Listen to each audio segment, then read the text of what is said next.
How can you practice intentional rest? Okay, so how do we make this practical? Here are a few ways you can start.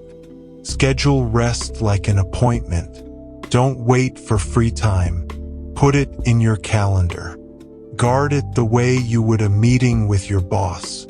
Digital detox. Take intentional breaks from screens. Even a few hours unplugged can reset your nervous system. Micro rests daily. It doesn't always need to be a full day. Rest can look like stepping outside for 10 minutes, taking a mindful breath, or pausing before you rush into the next task. Sabbath rhythm.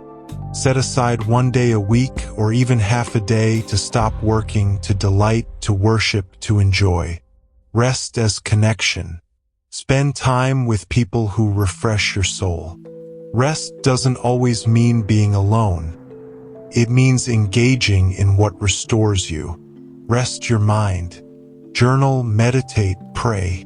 Let your thoughts settle. Rest your body. Sleep is not negotiable. Prioritize it.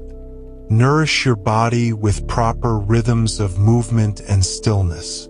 Remember, the goal isn't perfection, it's intention. It's learning to live from rest, not just collapse into it when burnout hits. Here's the challenge I want to leave you with. This week, choose one way to practice intentional rest. Just one. Maybe it's putting your phone away after 9 p.m. Maybe it's saying no to one extra commitment. Maybe it's taking a quiet walk or spending an afternoon unplugged. And notice what happens. Notice how your body feels. Notice how your relationships shift. Notice how your spirit lifts. Because rest isn't wasted time. It's invested time. It's the soil where resilience grows, where creativity blossoms, where faith deepens.